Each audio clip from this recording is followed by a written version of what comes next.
Welcome to The Real Factor. My name's Thor, And I'm Ed. and today we're going to talk about 2023's Dungeons & Dragons Honor Among Thieves, which is currently out in theaters right now. Yes. So this movie is directed by John Francis Daley and Jonathan Goldstein, who, if you may or may not know, but they had a great little comedy they made called Game Night. And if you have never seen Game Night, I highly recommend that. Not a lot of people have, but it's really funny. Stars Jason Bateman. But so this is kind of like reinvigorating the whole Dungeons and Dragons franchise. Yes. You know, I don't know anything about Dungeons and Dragons other than it was a dice game from the 1980s, and there was a terrible early 90s movie made out of it that really just put a sour taste in everybody's mouth. So to not want to ever see anything Dungeons and Dragons. So this is kind of a fresh look at it that you do not need to have a history of D&D to go do it. It's really a fun ride, and basically stars Chris Pine and Michelle Rodriguez. Sorry, like name Holga. So they are kind of a team, and they are basically tasked with achieving an amulet that basically will perform a task that they're trying to do, and they're trying to make this a non-spoiler so you don't kind of get any ideas. But they basically have a task that they're trying to go achieve, and they could get a team together and basically trying to do that while trying to stay away from the villains in this thing, So it which sounds is like basically a D&D request. Yeah. I know that honestly, it's really fun. It's a good adventure. Chris Pine, I think, is fantastic in it. Yeah, he's phenomenal in it, yes. He's got great comic timing. The dialogue is pretty witty. Yeah, I didn't expect, because, again, I knew nothing about Dungeons & Dragons. I know people who've played it, and they have all their, binders with how different character strengths and everything, and how they go on these quests, and I just don't have the time to get into it. So I expected something long and dry and boring, honestly, just being honest. But no, I mean, the comedy, the timing, the action, there's just so many things that are worth seeing, even if you have no idea about Dungeons & Dragons. Well, and that's one thing, that the action in it is really good. And it's made off a $150 million budget, and I think they've utilized it all on screen. When you compare this to a Marvel film, which starts out at $200 million, Yeah. really the special effects look pretty good. And I would say on Lord of the Rings quality, kind of stuff. Sounds good, yeah. But there's all type of basic action set pieces, whether or not some of it does place in a dungeon and some has to do with dragons, but there's also there's a great scene that dealing with the undead, and if you've seen the trailers, I mean, this is in that, but it's really funny, very witty, and I think it's a nice little treat. The only really criticism that I have, and I think this is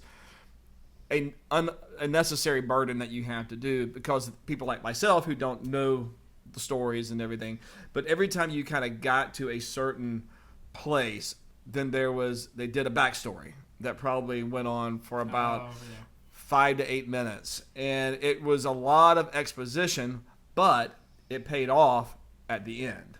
Well, and so it makes me wonder, since neither one of us know about the board game and how to really play it, so I'm wondering if somebody who's an expert in it, if they go there, will they pick a bunch of flaws out, going, okay, that person wouldn't have that ranking, or they can't do that magic spell, or they can't do a certain things, or why does this person only have this certain kind of implement or instrument to do this thing, Yeah. Because I know there's so many things that go into how a character's built and their strength and what they can do. Yeah. But there's probably also a lot of Easter eggs that we didn't even get that they probably would find. As far as characterization, what's great about this is that, honestly, all your main characters have some sort of arc. And really, they all get their due as far as time on screen, and where there's not really a throwaway character. There's 4 main characters within the little band. You have Chris Pine, who is kind of the leader, and he's the one that really the quest is regarding. You have Michelle Rodriguez, who is really the muscle of the group. Oh, yeah. And she has kind of thing. very limited dialogue, but when she does talk, it's funny. You have a wizard or a sorcerer who is kind of learning his own, who lacks self-confidence, And then Except when his life is threatened. right. Yeah. And then you have basically what would you call Sophia Lillis, who is from the It movies, the redhead in the It movies. Beverly. So she is kind of like an elf type, Mm-hmm. and that her people Sprite or were something. wronged from basically this evil sorceress that's in the movie. So they all have common goals in trying to get this amulet and to kind of defeat these people. Do you have a favorite character in there?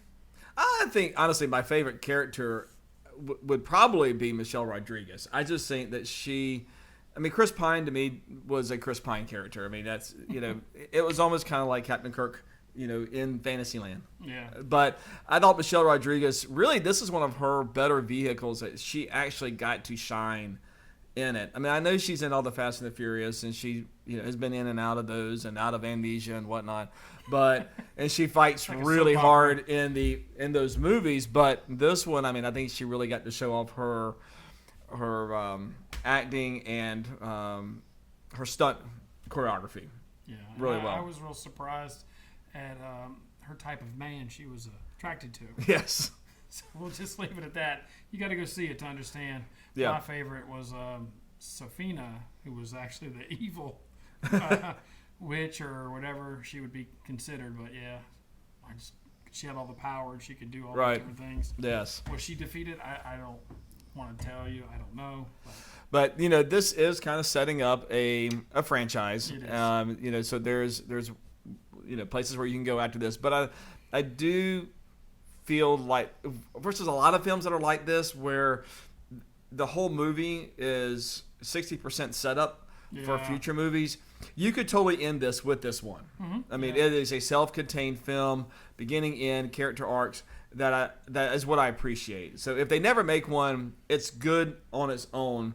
Unlike, I don't know if you saw Alita Battle Angel, No. and it was one that was there to set up a franchise, but they did nothing really with the first movie. It was all set up, and so you got 2 hours of just every movie nothing. should be standalone, except for, as I say that, like a Star Wars thing where that's a saga.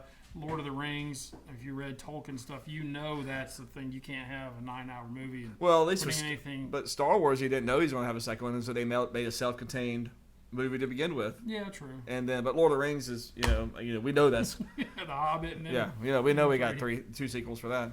And anything shorter would have been just a travesty. Yeah. So, what would you on a scale of 1 to 10? How would you? 1 to 10. I give it a 9. All right. I really enjoyed it for not knowing anything about it. Maybe that was a good thing. Yeah. So I didn't pick it apart. I went there for the entertainment value, and I really enjoyed it. Yeah. Trying to think if there's any memorable songs or it's just the way it was. There was a lot of funny parts. Right. Oh yes. And I won't go into all that because it will be spoiler alerts. But yeah, we just want you to go and enjoy it. I'd probably give it an 8.5 out of 10. But that's still good up there. I mean, I'd say go see it. It's well worth your time. There's a lot of, unfortunately, there's a lot of good stuff at the movie theaters right now. So I would say, go spend your money on this. And it's a family film. I would say that you could definitely take your family. Yeah. My daughter was there. Yep, my son was there. So they enjoyed it. Mm-hmm. So, anyways, if you go see it, tell us what you think. Leave some comments down below, and please like and subscribe to The Real Factor. And we'll see you next time. Bye. Bye.